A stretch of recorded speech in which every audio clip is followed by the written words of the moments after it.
السلام علیکم ورحمۃ اللہ وبرکاتہ۔ اعوذ باللہ من الشیطان الرجیم، بسم اللہ الرحمن الرحیم۔ وقال رجل مؤمن من آل فرعون يكتم إيمانه أتقتلون رجلا أن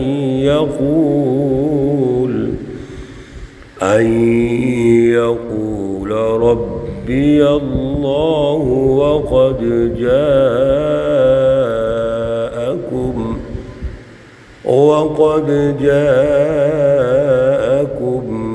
بالبينات من ربكم، صدق اللہ العلی العظیم۔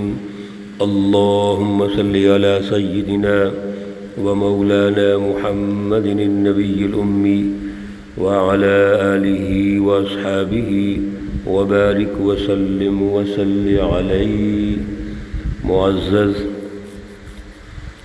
سامعین و سامعات، سورۃ المؤمن پارہ نمبر 24، آیت مقدسہ نمبر 28۔ اللہ رب العزت اس آیت کا ہمیں اعلیٰ شعور اور اعلیٰ نظریہ عطا فرمائیں اور عمل کی توفیق اور صلاحیت عطا فرمائیں۔ گزشتہ درس میں اللہ رب العزت نے فرعون اور اس کی اشرافیہ، ان کے مظالم، ان کی سوچ، ان کی فساد فی الارض اور انتشار کی فکر، یہ ہمیں ارشاد فرمائی اور ہماری تربیت فرمائی کہ کسی بھی سوسائٹی میں اگر مقتدرہ، اگر اس دور کی اشرافیہ وہ ظالم ہے اور اپنے ظلم میں، اقتدار میں، اختیارات میں لوگوں کو غلام بنا کر ناجائز فائدے اٹھا رہے ہیں، تو وہ کبھی بھی محض تبلیغ سے درست نہیں ہوتے۔ جیسے یہاں فرعون، حامان اور قارون، یہ ٹرائکا ہے اصل میں اس مقتدرہ کی، جو مل کر انسانوں پر ظلم کرتے ہیں، سرمایہ پرستانہ نظام قائم کیا ہوا ہے، سامراجی نظام قائم کیا ہوا ہے۔ اور جب اللہ رب العزت ایسے ظالم حکمرانوں کی طرف اپنے پیارے بندوں کو بھیجتے ہیں، جیسے موسیٰ علیہ السلام کو بھیجا، اور ایک دوسری جگہ ہے کہ حضرت ہارون بھی آپ کے ساتھ ہیں، تو وہاں پر فرعون کا جو انداز ہے، بجائے اس کے کہ کسی بات کو سمجھے، آگے سے قتل کرنے کی دھمکیاں دیتا ہے۔ جب بھی کسی دور میں آپ ظالم حکمران طبقے کو دیکھیں گے تو وہ دلائل کے مقابلے میں جبر کرتے ہیں، اپنی رائے کو ٹھونستے ہیں۔ اس لیے اس نے بھی کہا کہ فرعون کہنے لگا یہ تو تمہارا دین تبدیل کر دے گا، یعنی وہ فکر جو میں نے تمہیں دی ہوئی ہے، وہ دین، فکر اور ظالمانہ سوچ، اور اسی طرح زمین میں فساد پیدا کر دے گا، یعنی میری حکومت ختم ہو جائے گی۔ جب جبر والی حکومت ختم ہوتی ہے تو وہ مافیا اور اشرافیہ اپنی حکومت کی بقا کے لیے جو سچی جماعت ہے ان کے بارے میں یہ کہتے ہیں کہ یہ زمین میں فساد پیدا کرتے ہیں۔ چنانچہ اللہ رب العزت نے حضرت موسیٰ علیہ السلام کو بھیجا، آپ اللہ کے نمائندے ہیں، اللہ کی طرف سے مبعوث کیے گئے ہیں، اس لیے آپ نے فرمایا انی عذت بربی و ربکم، میں تو ہر قسم کے متکبر ظالم کے مقابلے میں اپنے رب کی اور تمہارے رب کی پناہ میں آتا ہوں۔ اور یاد رکھیے من کل متکبر، یہ تو فرعون، حامان، قارون چند لوگ ہیں، جتنے بھی متکبرین آ جائیں، جبارین جمع ہو جائیں، ہمیں ان کی دھمکیوں کی مطلق پرواہ نہیں ہے، ہم نے اپنا کام جاری رکھنا ہے۔ اسی لیے سورۃ طٰہٰ میں اللہ رب العزت نے اس طرح بات سمجھائی، لا تخافا اننی معکما اسمع وارا، کہ اے موسیٰ اور ہارون بالکل آپ گھبرائیں نہیں، ڈرے نہیں، اللہ سنتا بھی ہے اور دیکھتا بھی ہے، اور اللہ تمہارے ساتھ ہے۔ میرے عزیزو، ہر دور میں یہ بات سمجھو، آج کے دور میں بھی اللہ اصل میں سچی جماعتوں کے ساتھ ہوتے ہیں۔ یہ جو جھوٹے لوگ ہوتے ہیں یہ وقتی طور پہ غالب ہوتے ہیں، البتہ ان ظالموں کے مقابلے کا ایک پروسیس ہے۔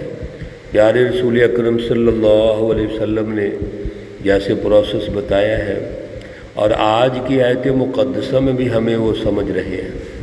وقال رجل مؤمن، اور کہا ایک مومن آدمی نے، جب فرعون نے یہ کہا کہ وقال فرعون ذرونی اقتل موسیٰ، میں موسیٰ کو قتل کر دوں گا، تو اس مجلس میں من آل فرعون، جو فرعون کے لوگوں میں سے ہے، آل فرعون میں سے ہے، ان میں سے ایک مومن آدمی نے یہ کہا۔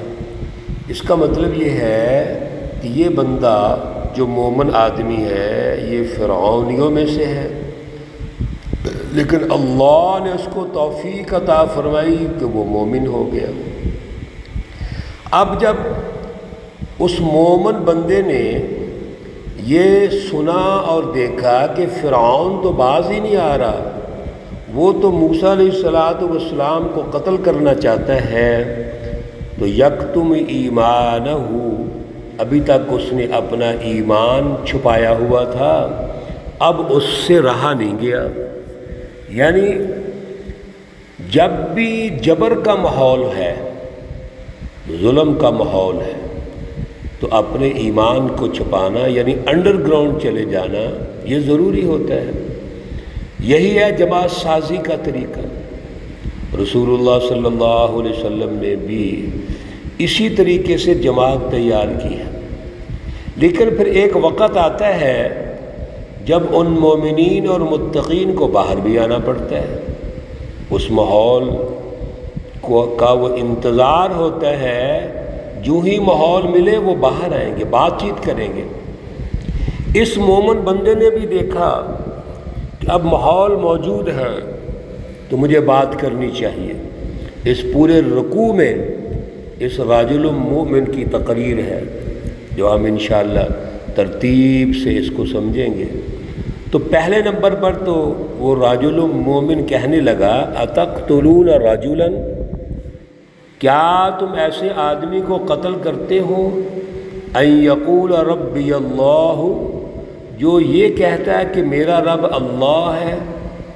یعنی پہلا جو نقطہ ہے وہ فلسفہ توحید ہے کہ یہ موسیٰ جس کو تم قتل کرنا چاہتے ہو، اس کا جو پروگرام ہے یا اس کی جو فلسفی ہے یا فکر ہے، جو نظریہ یہ پیش کر رہا ہے، وہ تو ہے کہ وہ کہتا ہے ربی اللہ، میرا رب اللہ ہے، ایک بات۔ وَقَدْ جَاءَكُمْ بِالْبَيِّنَاتِ مِنْ رَبِّكُمْ، جس فکر کو وہ پیش کر رہا ہے اس پر جاءکم بالبینات، وہ آیا تمہارے پاس واضح نشانیاں لے کر اپنے رب کی طرف سے، تمہارے رب کی طرف سے۔ ایک تو اس کی فکر اور فلسفہ وہ اللہ کا ہے، اپنا اس نے خود ساختہ فکر نہیں ہے۔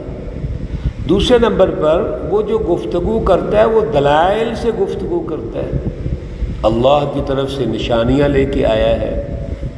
اب آپ تو جبر کر رہے ہیں، ظلم کر رہے ہیں، اور وہ دلائل سے بات کرتا ہے، تو آپ بھی دلیل کے مطابق سوچئے۔ وَإِن يَكُ كَاذِبًا فَعَلَيْهِ كَذِبُهُ، آپ غور کیجئے، اگر وہ جھوٹا ہے بالفرض تو فَعَلَيْهِ كَذِبُهُ، بس اسی پر اس کا جھوٹ ہوگا۔ یعنی جھوٹ کے تو پاؤں نہیں ہوتے، وہ تو پکڑے جاتا ہے۔ تو اگر موسیٰ علیہ السلام بالفرض جھوٹے ہیں تو وہ تو پکڑے جائیں گے، آج نہیں کل پکڑے جائیں گے، پھر اس جھوٹ کا جو وبال ہے، جو نقصان ہے، وہ اس کو ہوگا، تمہیں کیا ٹینشن ہے؟ وَإِن يَكُ صَادِقًا، اور اگر وہ سچے ہیں، پھر یہ ذرا غور کرو، يُصِبْكُمْ، تمہیں پہنچے گی، بَعْضُ الَّذِي يَعِدُكُمْ، بعض وہ چیزیں جس کا اس نے تم سے وعدہ کیا ہے۔ اگر موسیٰ علیہ السلام سچے ہیں تو پھر اس نے تمہیں بتایا ہے کہ میں اللہ کی طرف سے ہوں، اور اگر تم نے اس رہنمائی کو قبول نہ کیا، ظلم ختم نہ کیا، بنی اسرائیل کو غلامی سے نہ نکالا، تو تمہیں نقصان ہوگا، دنیا کے اندر تباہی ہوگی۔ تو یہ جو وعدے اس نے تمہارے ساتھ کیے ہیں وہ تو تمہارے کھاتے میں پڑ جائیں گے، تمہارے اوپر نقصان آئے گا اس کا۔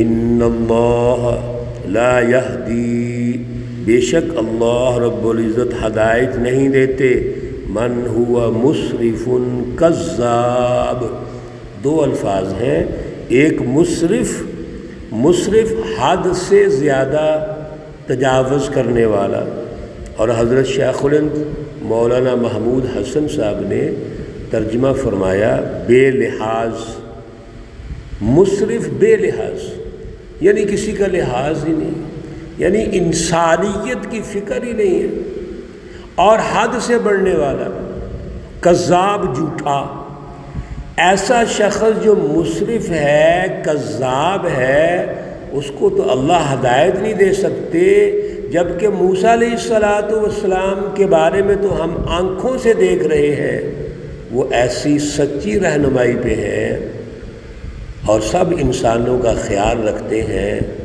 وہ رواداری، اخوت، محبت کی باتیں کرتے ہیں، اور پھر چاہتے بھی یہ ہے کہ عدل کا نظام قائم ہو، اور وہ ترقی کر رہے ہیں۔